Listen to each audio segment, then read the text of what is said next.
Así que te voy a leer lo que dice el versículo 2. Vamos a leer del versículo 18 al 19, 18 y 19, ¿sale? Dice, escribe esto al ángel de la iglesia de Tiatira. Esto dice el Hijo de Dios, cuyos ojos son como una llama de fuego y cuyos pies son como el bronce fino. Sé lo que haces y conozco tu amor, tu fe, tu servicio y tu constancia. Sé que ahora estás haciendo más de lo que hacías al principio. Vamos a hacer una pausa allí, vamos a escudriñar lo que el Señor nos quiere expresar el día de hoy. Acordémonos que cuando dice que escriba al ángel que está en la iglesia de Tiatira, estamos hablando de un mensajero, estamos hablando de una persona que se encarga de esa iglesia, lo que hoy llamaríamos como el ministro, como el pastor, como el diácono, el anciano de la iglesia. Y lo que hoy el Señor quiere enfocarse es cómo se está revelando a la iglesia al día de hoy. Si bien cada uno de nosotros ha tenido una experiencia con Dios y podemos decir es que mi encuentro con Jesús fue en esta situación y para mí es el sanador, por ejemplo, ¿no? Yo estaba enfermo, el Señor me sanó y ahora entregué mi vida por Él. En otras ocasiones podemos decir, yo estaba en situación de escasez y el Señor Jesús cuando vino a mi vida vino a suplir toda esa necesidad, ¿no? Entonces podemos decir que el Señor es mi proveedor. Cada uno de nosotros tenemos una historia con el Señor. Y lo más bonito de esto es que esa historia no se acaba. Esa historia se sigue escribiendo. Muchos de nosotros podemos recordar la primera página, ¿verdad? Si nos pudiéramos reflexionar, ¿cómo se fue primero ese encuentro con Jesús? ¿Cómo fue ese primer encuentro donde la verdad, como decía el canto de Amor Sublime, ¿no? Yo era una piedra cualquiera y me escogió, ¿no? Qué bonitas letras de esta canción que nos hacen reflexionar cómo fue esa primera página que se escribió. Y los hermanos que estaban en esta iglesia se los está recordando, porque para ellos la primera página que ellos empezaron a escribir fue a través del amor de Dios. Y lo dice el versículo 19, sé lo que haces y conozco tu amor. Qué bendición poder ser reconocido por el amor de Dios antes que por otras cosas. Eso es lo que el Señor está buscando en su iglesia, en sus hijos. ¿Cómo estamos mostrando el amor de Cristo en nuestro servicio, en nuestras congregaciones, en nuestras vidas? Esto empieza diciendo el Señor. Cuando el apóstol Juan empieza a ver la manifestación de Jesús, ya es muy diferente a como lo conocieron hace mucho tiempo atrás, cuando llegó. Cuando llegó el Señor Jesús y nace en la ciudad de Belén, pues es una situación de anonimato. Muy pocos supieron de su nacimiento, muy pocos supieron de su llegada. Y cuando el Señor Jesús establece su ministerio, también eran pocas personas las que estaban presentes cuando el Señor Jesús se destapa como el Mesías. Ahora, mis hermanos, la siguiente revelación que el Señor Jesús se está mostrando a su iglesia, ya está siendo como una persona que tiene ojos como de fuego, que tiene un rostro resplandeciente y cuyos pies brillan más que el bronce más fino. La percepción que tenemos de Jesús siempre se va a transformar de acuerdo a cómo nosotros dediquemos tiempo a escudriñar su palabra. Si nosotros nos quedamos con lo que nos dicen de Jesús, muy probablemente vamos a estar construyendo una imagen que se queda a medias. Si a nosotros nos contaron que el Señor Jesús sanaba y solamente nos quedamos con que era el sanador, nos corresponde sumergirnos y descubrir todas las formas en las cuales el Señor Jesús se está mostrándonos, se está mostrando a su iglesia. El Señor no se va a quedar con nada. Él no va a quedar, no le va a decir nada a su iglesia de algo que Él no va a hacer. Siempre lo va a mostrar primero. Deberíamos considerarnos privilegiados porque nosotros como iglesia conocemos al primero los planes que van a suceder. Hace unas cuantas décadas, la información era lo más valioso que existía. Y los gobiernos pagaban mucho por esa información. Hoy, mis hermanos, nosotros tenemos información importante de lo que va a suceder en el futuro. de lo que va a estar sucediendo en unos años y sobre todo de lo que estamos viendo ahorita en los medios de comunicación. Es una situación que de alguna forma ya sabíamos en nuestro corazón que va a suceder. Mientras el mundo está ya en pánico, la iglesia sabe y se muestra en paz, porque sabe que lo que se viene es un bueno para los que estamos en Cristo. Y es por eso que si nosotros vemos en la ciudad de Tiatira, o más bien todas las ciudades griegas, tenían a su santo patrono, al dios que más veneraban. Ciertas ciudades tenían al dios Apolo, tenían al dios Zeus, tenían al dios, etcétera, etcétera. No es tan diferente como lo que estamos viviendo aquí, ¿verdad? Cada pueblo, cada ciudad tiene su centro de adoración religioso y cultural. Sucede en todos lados. El detalle está, mis hermanos, que como creyentes nosotros crecimos rodeados de este sentido cultural en donde crecimos. Te pongo un ejemplo. Nosotros que crecimos en este pueblo, que crecimos en otros lados, conocemos bien, o más o menos, las costumbres que trae la comunidad. No nos sorprende que haya ciertas festividades, ciertas situaciones alusivas, a lo cual crecimos, y en otros lados también. A eso me refiero. La forma en cómo el Señor Jesús llega ya no se describe a sí mismo como el Salvador del mundo, sino más bien como sabe que ahora se está mostrando a su iglesia, ya sabe que la salvó.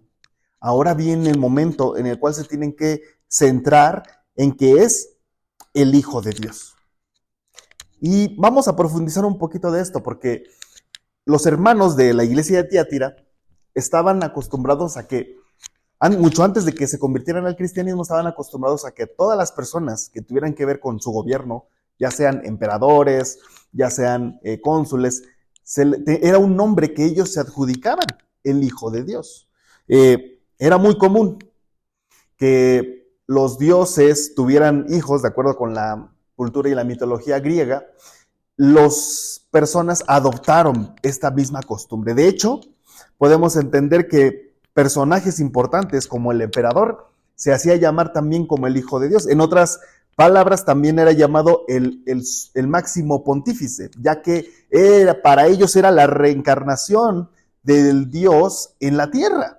¿Sí me explico? A ese grado llegaban. Si vemos en otras religiones, ya sean los faraones, ya sean los babilónicos, su máximo líder era venerado como un semidios.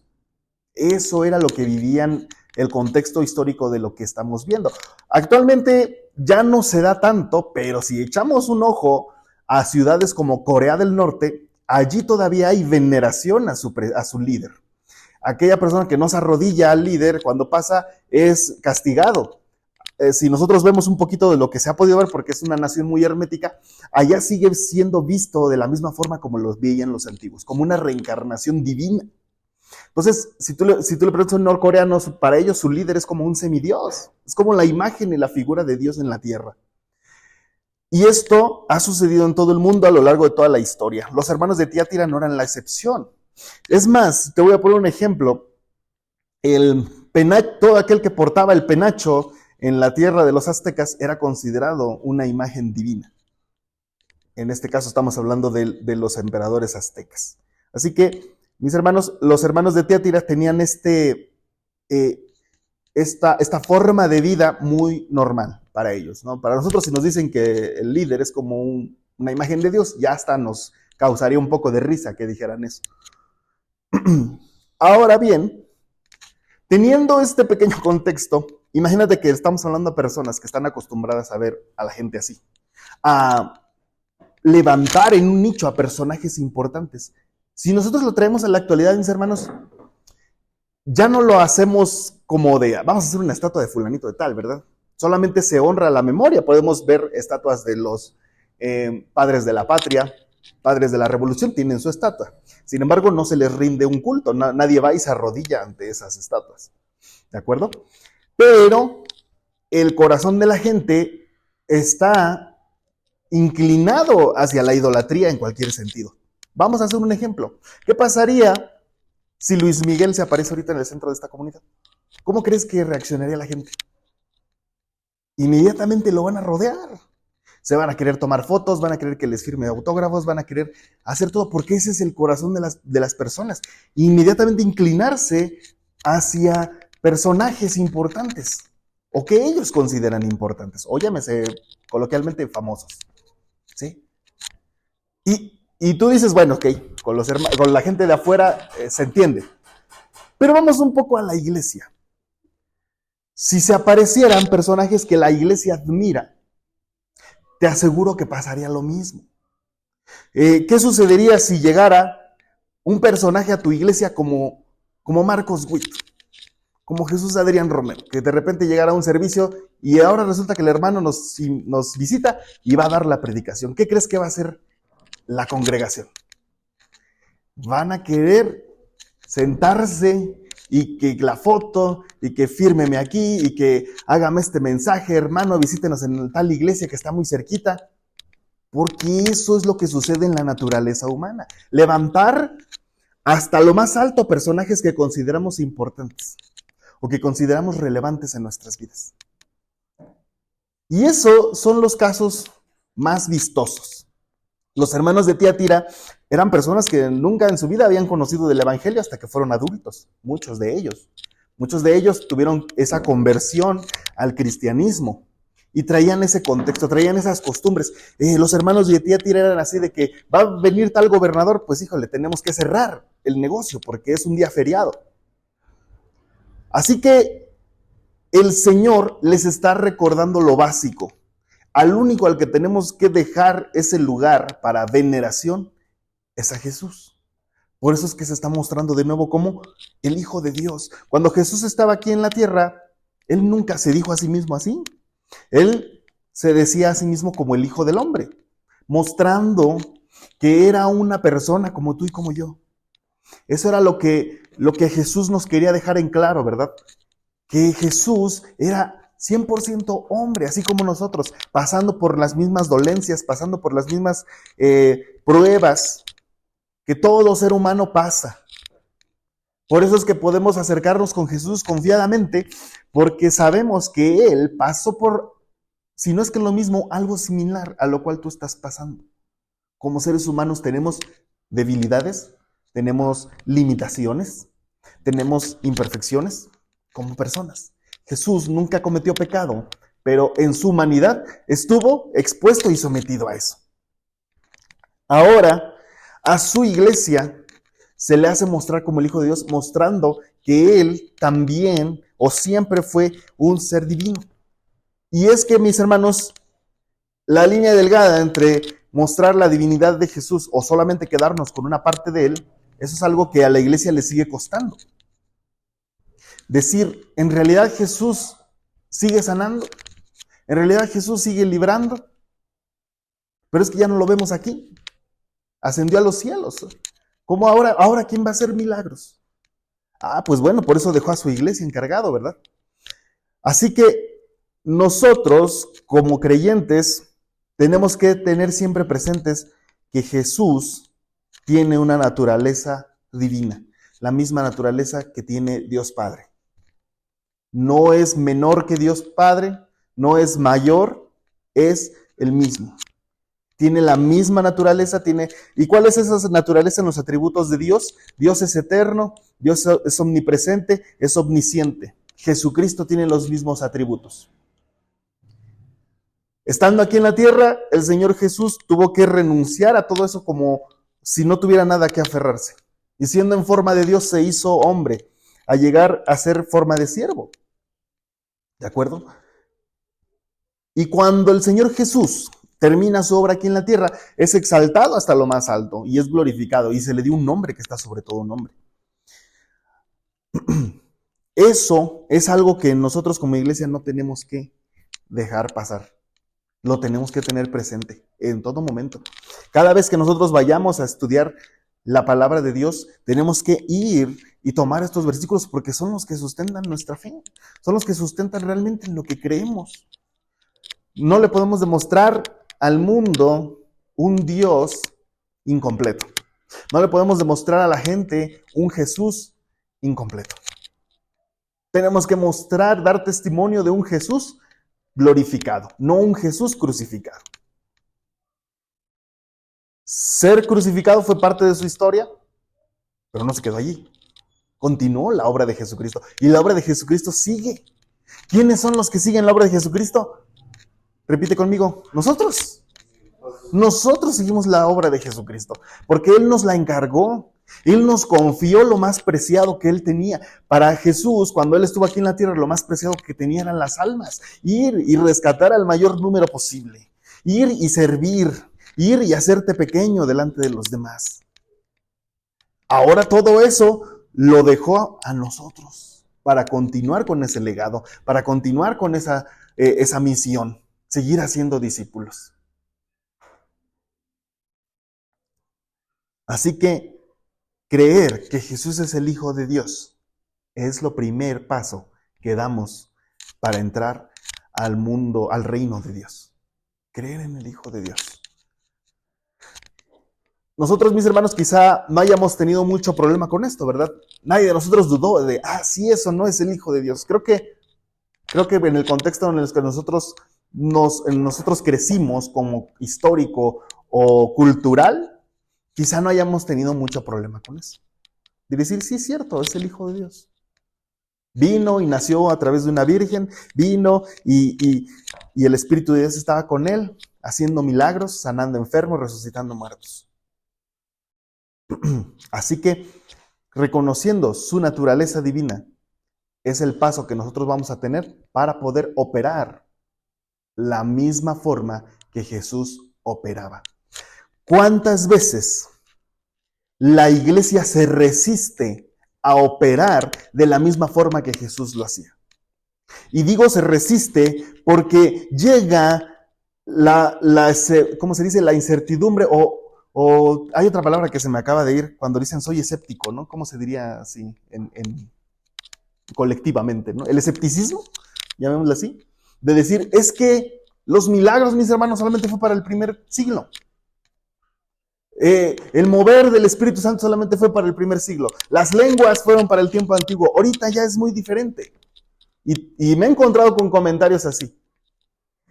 De decir, es que fue en el pasado, mi hermano, ahorita somos la iglesia de los últimos tiempos. La iglesia primitiva, ¿qué? ¿Acaso estamos dividiendo en que la iglesia del primer siglo era muy diferente que la de ahorita? Para nada. Para nada. No hagamos esa división de la iglesia primitiva y la iglesia de los últimos tiempos. Son calificativos, sí. Pero no quiere decir que sean diferentes o Dios use a las iglesias como si fueran diferentes, porque entonces estamos prestando nuestro corazón a división. La iglesia es la misma. Iglesia solo hay una. Y es la que el Señor Jesús levantó. Por eso es bien importante reconocer que el motivo de nuestra congregación, ¿quién es? El Hijo de Dios. Jesús, el Hijo de Dios. No es que sea una costumbre. No estamos dejando no estamos basando nuestra congregación en algo que nos encargaron. O porque vino un hermano a predicar de otra ciudad y dijo que aquí nos teníamos que seguir reuniendo.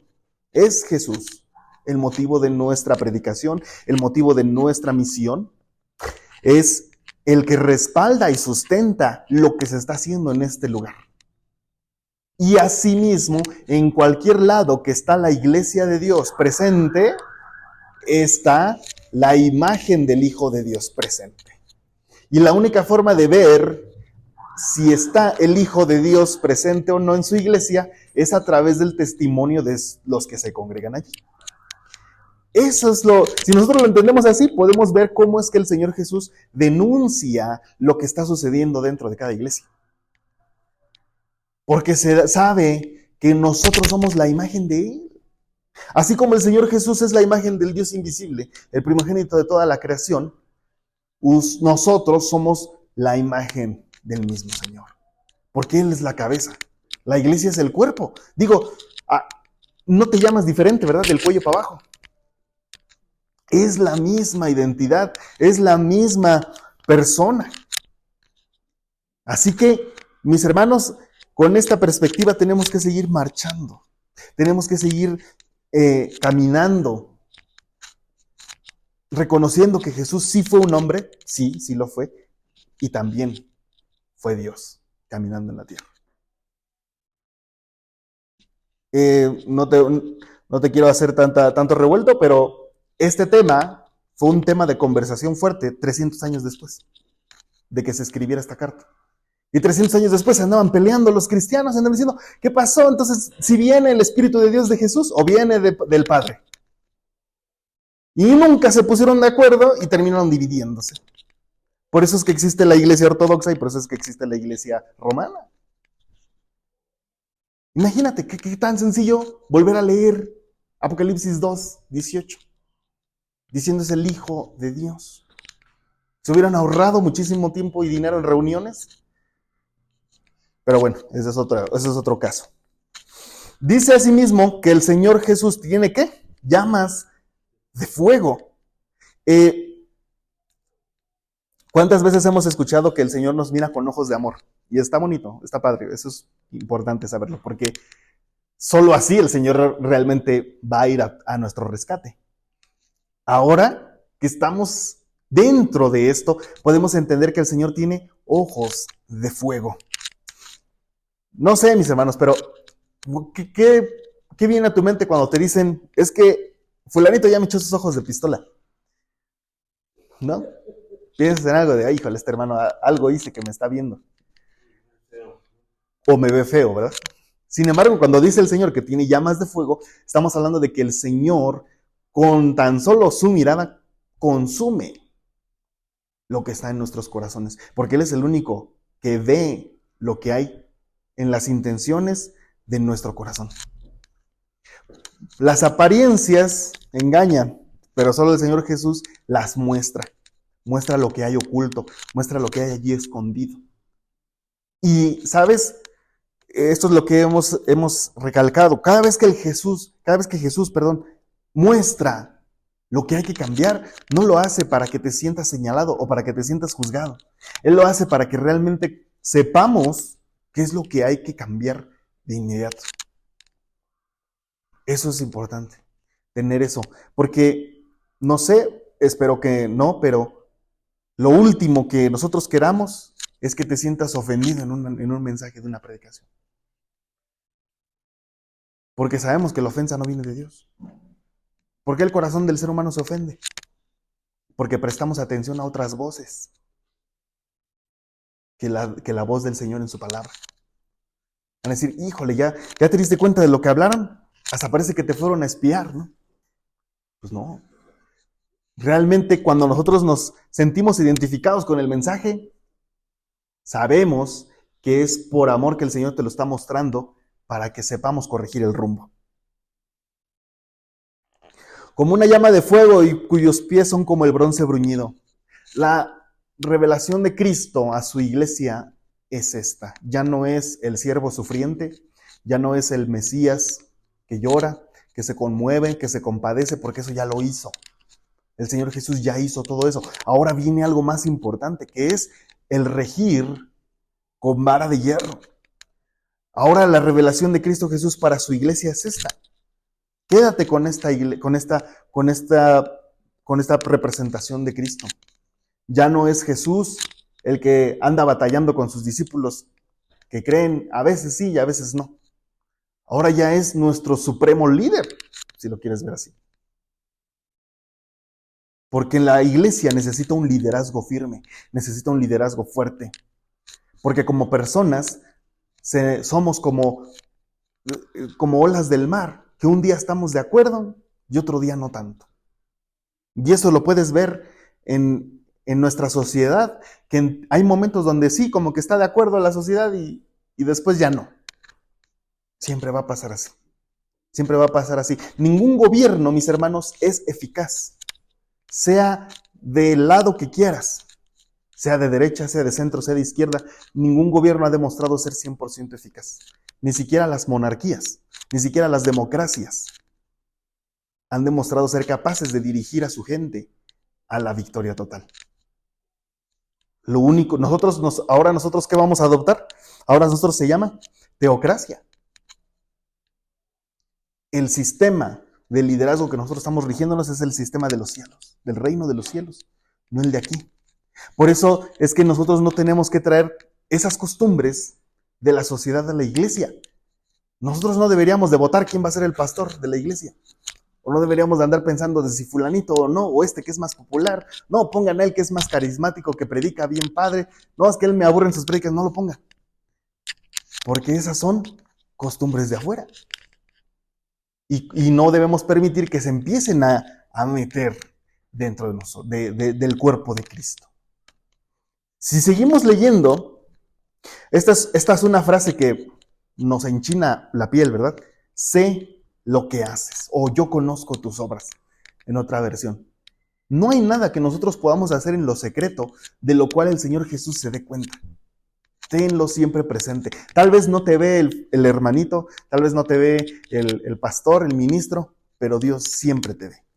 Siempre te ve. Y mis hermanos, conforme lo vayamos estudiando, nos vamos a dar cuenta que el juicio de Dios comienza con su iglesia primero y después va a enjuiciar a las naciones.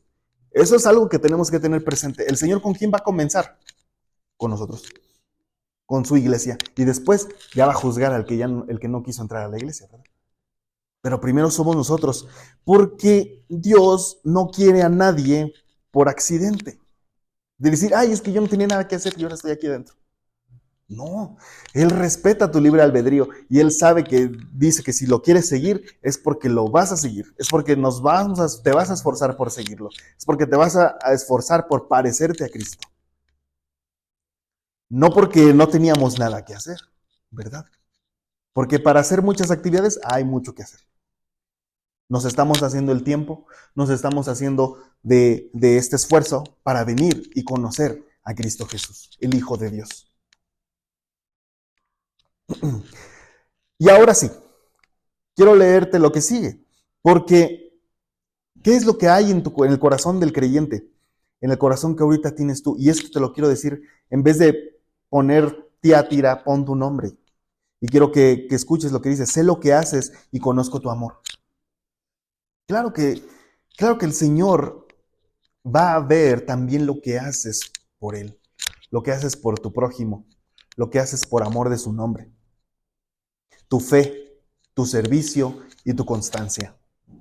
Si hasta ahorita pensabas que estabas avanzando despacio dentro de tu caminar con Cristo, con estas palabras te da ese consuelo de que los avances que has tenido dentro de tu relación con el Señor son grandes.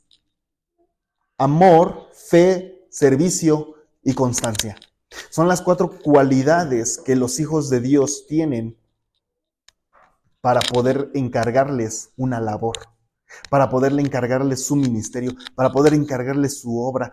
¿Tú crees que una persona que le falte alguna de estas 4 le va a poder encargar algo, le va a poder encargar una misión, un llamado? Todavía no es el momento. Todavía no es el momento porque es necesario mostrar esto primero.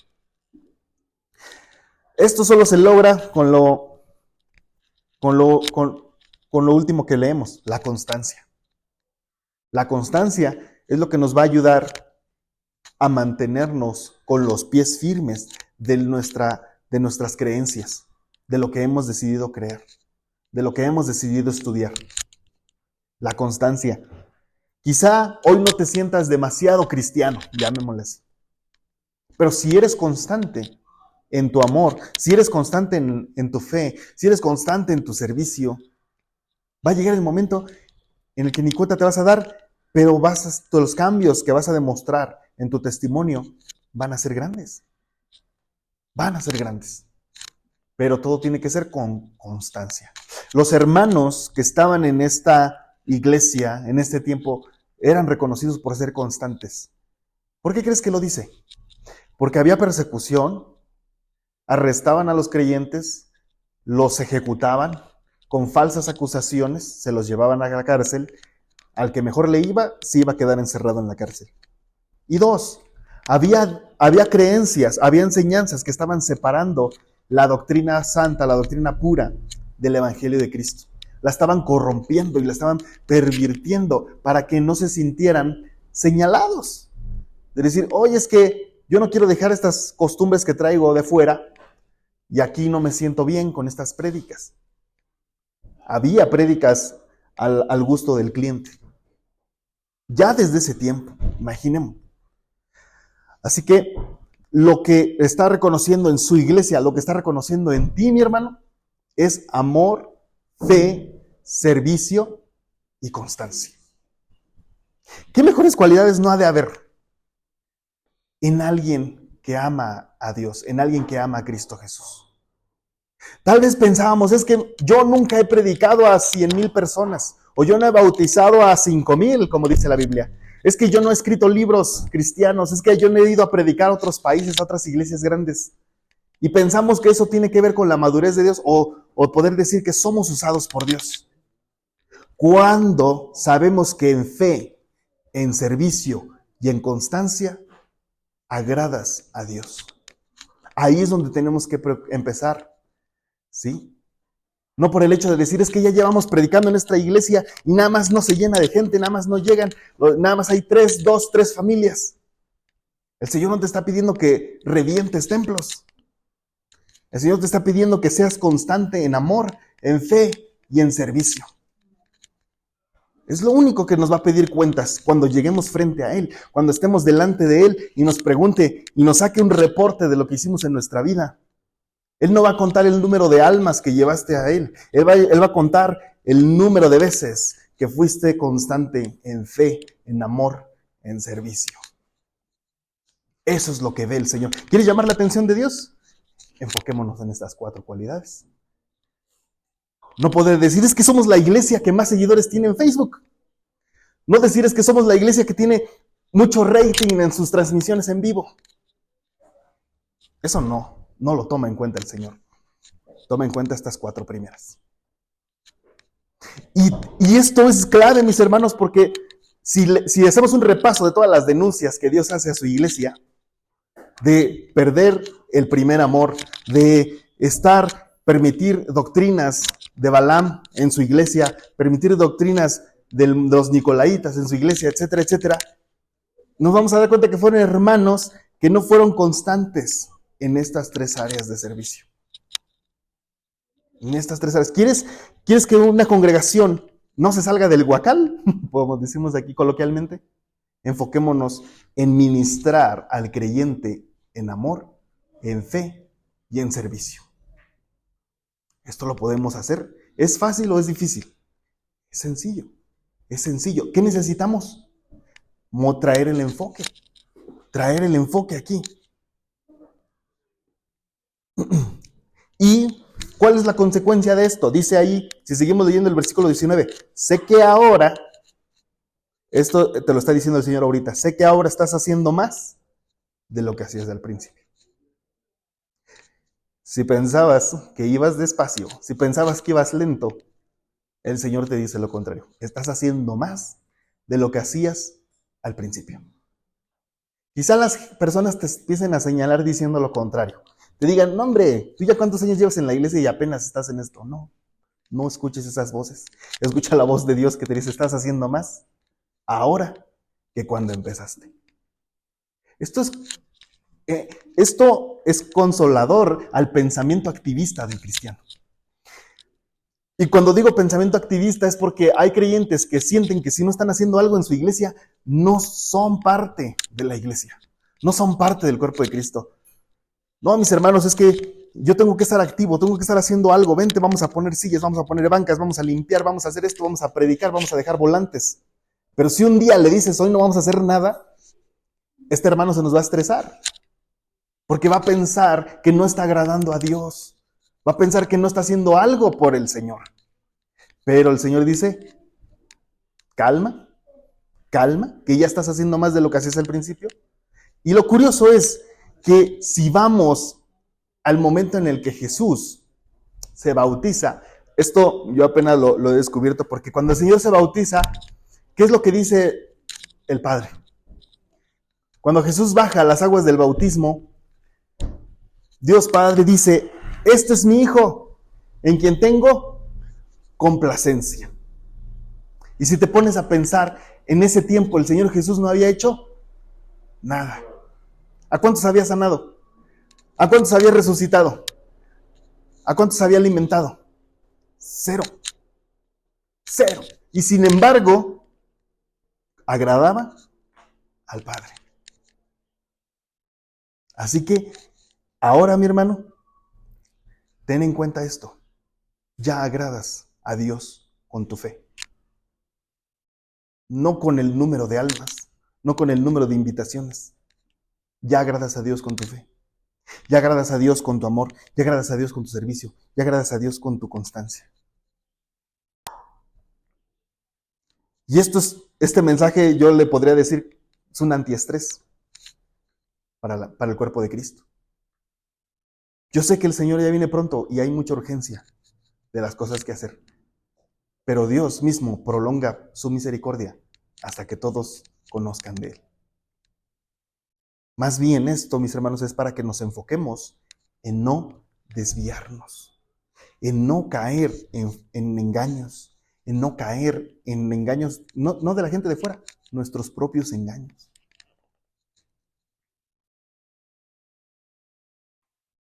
Así que por esto estamos hablando esta primer parte del mensaje, de cómo como iglesia tenemos que estar centrados, reforzados y profundizando más y más en este mensaje.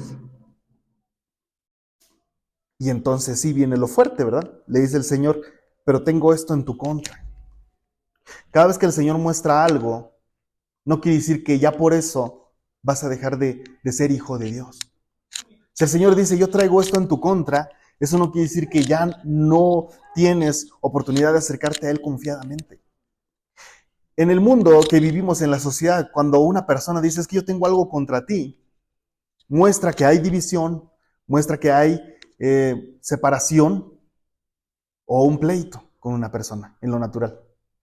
Pero con Dios, aunque muestre, por eso tienes que verlo como una persona de autoridad, que a pesar de que muestre las causas de las cuales nuestro pie tambalea, sabemos que no vamos a perder de vista lo que Dios piensa de ti.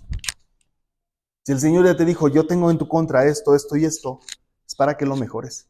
Pero Él no lo hace para que te sientas mal y digas, es que creo que Dios ya no me quiere. Es que creo que Dios ya no me ama o ya no me va a bendecir por esto que hice, por este error que cometí, por este pecado en el que caí. Señor Jesús, restaura. Y si dice la Biblia que si el justo cae 70 veces el Señor lo levantará. ¿Pero qué necesita de nosotros? Ese reconocimiento de autoridad hacia Él. Señor Jesús no es una persona cualquiera, es nuestra máxima autoridad en lo que hacemos, en lo que vivimos. Por eso cuando nosotros oramos ante Dios decimos que Él es el Señor de nuestras vidas. Y cuando hablamos de un señorío, estamos hablando de una forma de gobierno que vamos a recibir y aceptar de parte de Él. El señorío de Dios. ¿Estás dispuesto a vivir bajo el señorío de Dios? Entonces debes de estar dispuesto a recibir todo lo que Él te pida que hagas, todo lo que Él te dice que eres. Mientras allá afuera te van a decir, te van a calificar de acuerdo a tus acciones.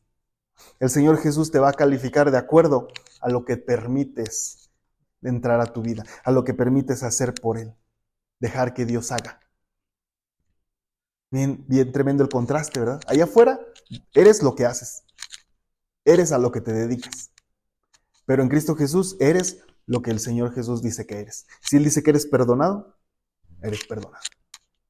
Y nadie más va a cambiar eso. Si el Señor Jesús dice que eres amado, eres amado. Y nadie más tiene la potestad o el derecho de cambiarlo. Porque nuestro Señor Jesús lo dice. Así que entre más conozcamos al Señor Jesús, más vas a conocer de ti. Más vas a conocer de tu identidad. Eres lo que adoras. Básicamente, este es el principio de adoración. la forma de qué tan cerca estamos de Cristo, qué tan cerca nos inclinamos, en qué tan cerca permitimos que el Señor obre en nuestras vidas. Porque eso sí, déjame decírtelo, el creyente, el cristiano, va a llegar a cumplir su propósito, su llamado, proporcionalmente de qué tanto permita que el Señor Jesús obre en sus vidas. Hay situaciones en las cuales sentimos que no podemos. ¿Cuántas veces lo hemos sentido así? Ya sea en la salud, por ejemplo. Y decir, dejo que el Señor obre, porque ya obraron tantos doctores y nadie pudo hacer nada. Solo el Señor Jesús. Pero ¿qué tal de otras áreas? Como las finanzas, de decir, no, pues es que a mí me va bien en el trabajo, me va bien en lo que hago. Esto lo puedo controlar solo. Pero después llegan las crisis, después llega la escasez. Entonces, ¿qué vamos a hacer? No te tienes que esperar a sentir que ya no puedes para dejársela al Señor. Por eso es que vamos a tumbar esta vaca sagrada, de decir, donde mis fuerzas acaban, empieza el Señor. No te esperes hasta eso, porque es terrible, es feo. Ahórrate estrés, ahórrate noches sin poder dormir desde ahorita. Desde ahorita entrégale todas las áreas de tu vida al Señor.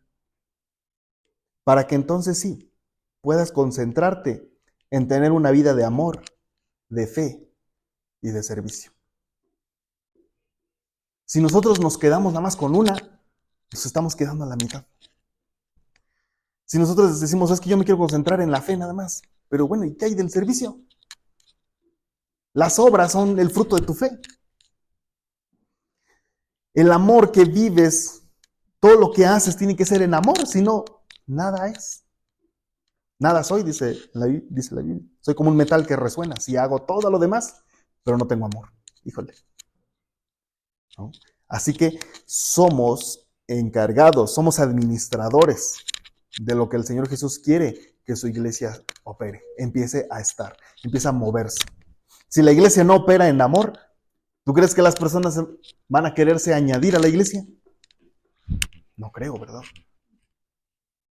Si la iglesia no opera en fe, ¿cuál crees que vayan a ser los resultados? Vamos a hacer un evento, pero quién sabe si lleguen. Vamos a traer a los niños, pero quién sabe si vengan. Tienes que operar en fe, en todo lo que hagas. Curioso, leí hace poco en una historia donde no llovía en ciertos lugares, en un pueblo, y todos se reunieron para orar, para que lloviera. Y todos se congregaron, todos llegaron puntuales, pero solo un niño llevó un paraguas. Entonces tienes que operar en fe, en que lo que realmente estás pidiendo lo vas a recibir. Si no, se queda nada más en a ver si sucede, dejárselo a la deriva, como si fuera un misterio. Cuando la iglesia opera en fe, tiene la certeza de lo que espera. Es una convicción de las cosas que no se ven, pero ahí está. Por eso como iglesia tenemos que operar en fe. Cada vez que hay un servicio, cada vez que hay una congregación que está operando en fe, entonces empiezan a haber resultados. Vamos a orar por los enfermos, pero tienes que operar en fe de que se van a sanar. Vamos a hacer un estudio de tal cosa, tienes que operar en fe de saber que los hermanos lo van a recibir y que es un mensaje que no se va a quedar en el aire.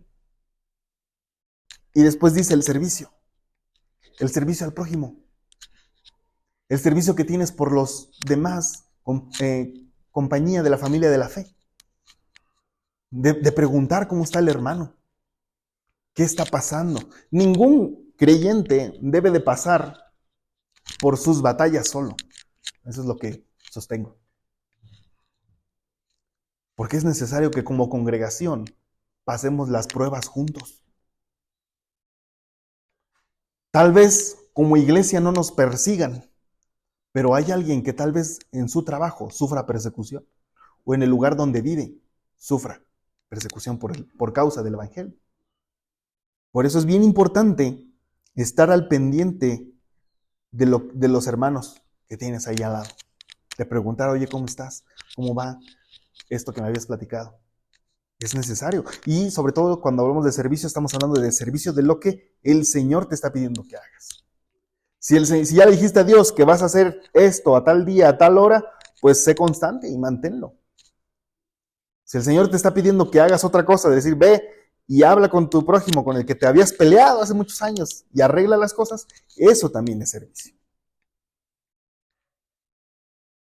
Servir a Dios no solamente está limitado a las paredes de un templo. El servicio a Dios se hace todos los días. Todos los días. En que cada vez que te levantes le preguntes al Señor, ¿en qué te puedo ser útil hoy? ¿En qué puedo ser útil? Y ya deja que Dios te diga. ¿Sabes qué? Hazle una llamada a tal. Tal vez no sepamos, pero lo estaba esperando. Así que tenemos que tener ese corazón sensible de estar sirviendo. Decía un hermano, el que no vive para servir, no sirve para vivir. Lo decía el hermano Wayne Myers. Y tiene razón. Si nosotros no tenemos una expectativa, un corazón de servicio, es lo que el Señor pedía. De decir, ¿quién quiere ser relevante? ¿Quién quiere ser grande en mi reino? Tiene que ser pequeño con su prójimo. Tiene que llegar y servir. Tiene que llegar y ver al prójimo para arriba. Eso es lo que tenemos que hacer. Y tenemos que empezar a reformar nuestra concepción, nuestro concepto de servicio. Así que el servicio va más allá que el día que nos reunimos, ¿verdad? Y quiero finalizar con el tema del amor. Siempre lo va a recalcar el Señor. ¿Qué tan importante es el amor que dice que si no lo tenemos, aunque tengamos todo lo demás, es como si fuéramos el metal que resuena? Y vamos a 1 Corintios 13. Acompáñenme ahí. Este capítulo es considerado como el capítulo del amor. Y quiero mostrarte esto. El capítulo anterior, el capítulo 12, habla de los dones espirituales y habla del cuerpo de Cristo. Es casi un resumen de lo que acabamos de leer. Si queremos profundizar, están en estos dos capítulos, el 12 y el 13 de 1 Corintios. Y justo lo que Dios depositó en ti, ponerlo al servicio de Dios. Pero el 13 es lo que sella todo ese empaque. Mi hermano, Dios puso en ti dones espirituales, puso en ti un llamado, puso en ti un propósito, puso en ti un plan único. Pero el amor que debes de tener por Dios y por su pueblo es como ese sello que empaca el regalo de Dios. Dice todo este versículo, si yo puedo hablar varios idiomas humanos e incluso idiomas de ángeles, pero no tengo amor, soy como un metal que resuena. Dice el versículo 1. Dice el versículo 2, yo puedo tener el don de profetizar y conocer todos los secretos de Dios, y también puedo tener todo el conocimiento y tener una fe que mueva montañas, pero si no tengo amor, no soy nada. Imagínate, puedes tener fe y no puedes tener amor. Puede haber hermanos que hagan milagros, pero que no amen a su prójimo. Qué fuerte, ¿no? Qué tremendo que Dios tenga misericordia de nuestros corazones para no caer en algo tan grave como esto. Dice el versículo 3, puedo entregar todo lo que tengo para ayudar a los demás, hasta ofrecer mi cuerpo para que lo quemen, pero si no tengo amor, eso no me sirve de nada. ¿Cuánta gente cristiana no anda diciendo en redes sociales, yo voy a morir por Cristo? Cuando Dios no pide que mueras por Él, Dios quiere que vivas por Él. Dios quiere que vivas en Él. ¿Se puede hacer todo esto sin amor? Este versículo te lo está demostrando que sí se puede. Dice el versículo 4, el amor es paciente y bondadoso, el amor no es envidioso, no es presumido ni orgulloso. Cada vez que nosotros estamos leyendo la palabra amor, estamos leyendo que el amor no es un concepto abstracto, no es un qué. Con este versículo estamos entendiendo que el amor es un quién se está hablando, a quién está refiriendo. Y esto es un resumen de lo que es Cristo en nosotros. Esto es un resumen. Jesucristo es paciente, bondadoso, no es envidioso, no es presumido ni orgulloso, no es descortés ni egoísta. Jesucristo no se enoja fácilmente. Jesucristo no lleva cuenta las ofensas. Jesucristo no se alegra de la injusticia, sino de la verdad. Jesús acepta todo con paciencia, siempre confía, nunca pierde la esperanza, todo lo soporta. ¿Te das cuenta que todo lo que nosotros hagamos, todo lo que nosotros pensemos, entendamos y crezcamos en nuestra fe, tiene que estar sustentado en el Hijo de Dios? Si nosotros predicamos y no tenemos a Cristo, en vano es lo que estamos haciendo. Por eso dice aquí el Señor, por eso dice aquí este versículo: puedo entregar todo, puedo vender mi casa, puedo vender todas mis posesiones para ayudar a la iglesia, a los necesitados, pero si no tengo a Cristo en mi corazón, de nada me va a servir para entrar al reino de los cielos. ¿Cuánta gente no se va a mostrar delante de Dios y le va a decir: oye, en tu nombre echamos fuera demonios? Oye, en tu nombre alimentamos a miles de personas. Pero el Señor Jesús le va a decir: yo ni a ti ni te conozco. ¿Cómo es posible que llegan personas así? Por lo que dice 1 Corintios 13. Por caer más en el hacer que en el ser, ¿no? Para no confundirnos, por enfocarnos más en las obras que en lo que somos. Antes de salir a la batalla, tenemos que entrenar. Antes de salir y mostrar a Jesús, tenemos que mostrarlo en nosotros primero. Todo lo que nosotros hagamos y crezcamos en Cristo Jesús va a tener éxito. Si no, mejor espérate. He conocido creyentes que con todo el ánimo, con todas las ganas, salen a servir. Pero se les olvida por quién lo hacen, o el por qué lo hacen las cosas. Si el Señor mismo te hiciera la primera pregunta: ¿por qué haces las cosas? ¿Por qué haces lo que haces? ¿Qué le vas a responder? ¿Porque me dijeron? ¿Porque me pidieron la ayuda en la iglesia? ¿Porque no había nadie más quien lo hiciera? No, tienes que enfocarte. Porque lo estamos haciendo, porque se nos ha mostrado el Hijo de Dios. Se nos han mostrado esos ojos de fuego. Hemos visto el resplandor de su gloria. ¿Cómo no servir? ¿Cómo no amar a Dios cuando se nos ha mostrado así? Cuando nos ha rescatado.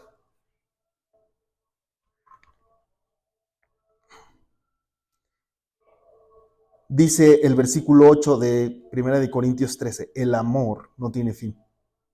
Algún día el don de profetizar cesará, el don de hablar en lengua se acabará, el del conocimiento se terminará. Pero ahora solo en parte conocemos y profetizamos, pero cuando venga lo perfecto, todo lo que es en parte se acabará. Lo que ahorita nosotros hacemos, va a llegar un momento en el que se va a terminar, en el que ya no va a ser necesario. Ya no va a ser necesario profetizar, ya no va a ser necesario predicar, porque ya tenemos a Cristo aquí, entre nosotros otra vez. Quizá ya no va a ser necesario hablar en lenguas o profetizar en lenguas angelicales, porque el mismo Señor va a estar aquí y sus ángeles van a estar aquí. Entre nosotros. Imagínate, pronto vamos a llegar a esa parte de Apocalipsis donde habla del reino milenial, donde habla de cómo va a ser el gobierno real en la tierra, el que Dios estableció desde la creación en el Edén y que por causa de la desobediencia se perdió. Así, mis hermanos, que cada vez que leas 1 Corintios 13, piensa quién tiene que mostrarse primero a tu vida para después reflejarlo a otros. Amén. Así que vamos a ponernos de pie y vamos a entregar esta palabra, este mensaje a Dios. Y le vamos a decir: Padre Celestial, estamos completamente reunidos a ti en humildad para que tú sigas mostrando el amor que tienes para con nosotros, mi Dios. Señor, nosotros no queremos avanzar sin antes tener la certeza de saber quién eres. Señor, nosotros no queremos seguir progresando sin antes tener esa seguridad de que vamos contigo, de que tú vas delante de nosotros, mi Dios. Te agradecemos por todas aquellas veces que te has mostrado en nuestras vidas. Te damos gracias porque tú llegaste a nuestras vidas en un momento de necesidad, en un momento de mucha tristeza, en un momento donde no era agradable a nuestros ojos. Llegaste tú, Señor. Y te bendecimos por esa primer página que se escribió en nuestras vidas. Te bendecimos, te honramos, Dios. Ahora queremos escribir más páginas de nuestra historia contigo, Señor. Síguenos mostrando, síguete revelando, Señor Jesús, en nuestros corazones. Queremos ver más y más de ti, Señor. Que seas tú el único que se muestra en nuestras vidas, en nuestros corazones, en nuestros pensamientos. Señor, que seas tú el motivo del cual nosotros servimos, amamos y tenemos fe. Señor Jesús, reconocemos que tú eres el único en el cual nosotros nos vamos a enfocar para servir. Reconocemos que eres el Hijo de Dios, el Hijo del Dios viviente. Seguimos reconociendo que Cristo Jesús aquí en la tierra murió, pero al tercer día resucitó. Y seguimos creyendo firmemente de que resucitó al tercer día de entre los muertos y fue glorificado y se le dio un nombre que está sobre todo nombre, que es el nombre. Creemos en Jesús. Seguimos reafirmando que creemos en Jesús como nuestro Salvador y también como el Señor de nuestras vidas. Señor, moldea nuestro corazón para entender el señorío de Jesús en nuestras vidas. Que sea Él el que gobierne totalmente nuestros corazones, para que entonces sí podemos decir que tiene una iglesia gobernada por Cristo Jesús y no gobernada por el pensamiento humano. Bendito Dios, ayúdanos a depurar todo pensamiento humano, todo pensamiento natural que quiera venir a mezclarse en la forma de cómo debemos hacer las cosas. Síguenos mostrando en cómo tenemos que seguir haciéndolo a la manera de Cristo Jesús. Síguenos mostrando en eso en nuestras vidas, en nuestros corazones. Dios, yo oro para que esta palabra se quede plasmada en lo profundo de nuestro ser, Señor, y dé fruto. Que no sea robada, que no sea secada esta semilla, Señor. Bendigo las vidas de cada uno de mis hermanos y que sé que van a estar profundamente mostrándose en Cristo Jesús. Dios, gracias por mostrarte a nuestras vidas. Gracias por mostrarte a tu iglesia. Gracias por mostrarte, Señor, en lo que hacemos, en tu misión, en tu propósito. Oramos por la iglesia alrededor del mundo. Oramos por la iglesia en Bangladesh, porque lo que están pasando allí es una situación de peligro inminente, Señor. Oramos para que sea fortalecida la iglesia allí y que todas las amenazas que vengan delante de ella no prevalezcan, porque tu palabra dice que las puertas del Hades no prevalecerán en contra de tu iglesia. Y oramos para que tu Espíritu Santo se mueva libremente y fortalezca a los creyentes que están en Bangladesh y que sean los que sean de testimonio de victoria y no de martirio, Señor.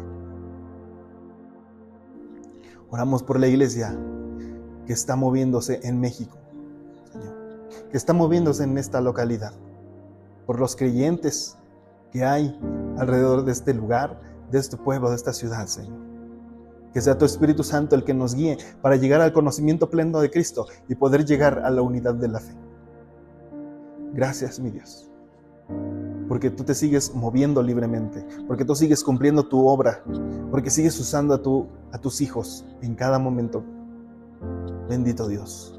Gracias por lo que estás haciendo aquí en San Pedro Cholula. Gracias porque tu amor se está mostrando hasta los más chiquitos, a los pequeños. Señor, te damos gracias porque es tu amor el que se muestra a ellos y ellos son el reflejo de tu amor. Las familias son bendecidas porque los niños están dando testimonio del amor que sienten a través de ti. Oramos por estos pequeños, Señor, que sigan siendo empoderados. Oramos para que no pasen por ningún mal, que tus ángeles estén ahí alrededor de ellos y que los libren de cualquier peligro, Señor. Gracias porque en esta congregación tú la sigues usando en amor, en fe y en servicio, por lo que están haciendo. Y porque están haciendo más de lo que hacían cuando empezaron. Gracias, Dios. Que esta misión, Señor, siga creciendo en sabiduría, en amor y en gracia para conocimiento tuyo, Señor. Sigue permitiendo que tu Espíritu Santo se mueva y opere libremente, Señor. en este lugar, en estas puertas, Señor. Oramos para que desde que cada niño que entre en estas puertas sea lleno, inundado del gran amor que tienes por él. Y así pueda seguir la misión, Señor, tu obra, hasta que tú llegues, hasta que tú vuelvas. Gracias, Dios, por este tiempo, por este momento que tenemos para poder celebrar en tu presencia, Señor. Gracias, mi Dios. En el nombre de Jesús. Amén.